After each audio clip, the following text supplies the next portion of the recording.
So I just recently finished this series and I really want to talk about it because, yeah. So I've known about Grimgar, Ashes and Illusions for a little bit and I had intended to watch it at some point but hadn't gotten around it until just a few days ago. I came around because it was coming up in several conversations in the anime related content that I consume on YouTube and stuff. And when a video from Escamboli popped up on my recommendation, I was like, okay, I guess it's time. I should probably watch this. Though to be honest, I have yet to actually watch the video because I don't really watch reviews. I don't really enjoy watching reviews on shows that I actually want to watch. But I'll watch it later. Anyhow, back to the series. What can I say about it? I think it was uniquely good. And why do I say uniquely? Well, because the anime is a bit weird. It is an isekai, but it's different. The characters don't have memories of their past. They don't really have a purpose in this world, in their world. And the biggest surprise of all, they are unexpectedly weak. So kind of just imagining arriving in a world with no memories of your past, no idea who you are or why you're there, and not even being able to make money because you can't defeat the weakest kind of monster with an entire group of 6 people. This group of characters are kind of just in survival mode in an unknown world, and watching this relatively to most other isekais was just kind of interesting. These characters have no idea what to do and are genuinely required to figure it out as they go with real risk and actual consequences. If they don't defeat monsters, they can't make money and can't afford a living. If they aren't able to maneuver efficiently, they can get hurt and potentially die. So the entire series, these characters literally have to come from the ground up and learn how to survive and make good decisions that allow them to stay alive and survive. One of the aspects that I enjoyed the most from watching the series was the characters. There's nothing particularly special about them, but what was particularly interesting to me was their interactions. These characters somehow felt real. Their attempts to live together, to work together, to understand each other, to talk with each other, the struggles to figure themselves out and their roles appear to be handled in extremely human-like ways, the same way real people try to understand each other, to live or work together in the real world. It felt like they were actually trying to figure out their lives as they would in kind of a normal world, but in a different world with a different form of living. All of the characters kind of have their own ways of thinking and handling things in their honest way of living and approaching life.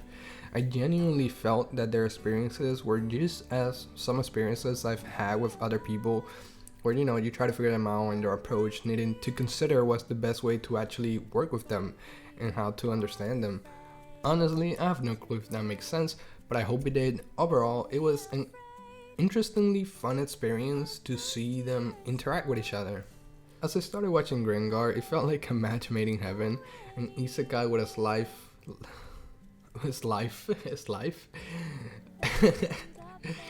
As I started watching Grimgar, it felt like a match made in heaven, an isekai with a slice of life vibe to it. I got to see these characters genuinely live and got to experience how they slowly come to interact with each other and this world that's unknown to them.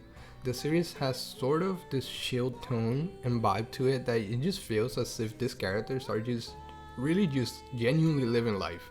They talking, eating, fighting, and that sort of vibe remains throughout the series as they continue to learn about themselves and each other. It just gives this feeling that's executed perfectly through the combination of the series pacing, the use of colors, sound, and music, the mannerism in which the characters interact with each other. I find it really hard to explain, but it gave me such an interesting feeling, kind of a desire to see more and experience more of that world and their experiences.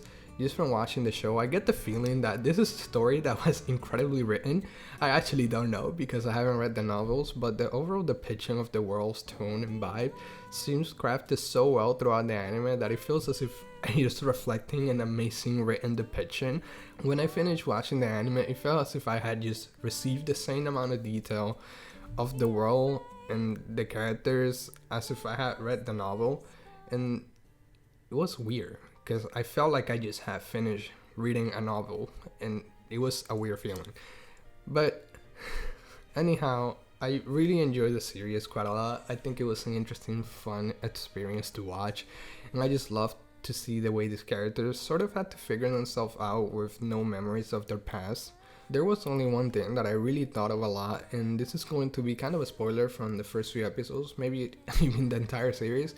So if you haven't watched it or are not interested, this is your chance to leave. But I was a bit perplexed at the death of Minato. His death was certainly used to set the world and the stakes and give the characters awareness that there are real consequences, people can and will possibly die. Towards the end of the series, I was genuinely afraid that another character would die and was sort of on edge, which is good story building, I guess, because it didn't feel as if it was predictable whether these characters were going to die in this situation. I was extremely glad no one actually died at the end, but at the same time, introducing a character with the sole purpose of dying a few episodes in to set the stake kinda just doesn't feel right.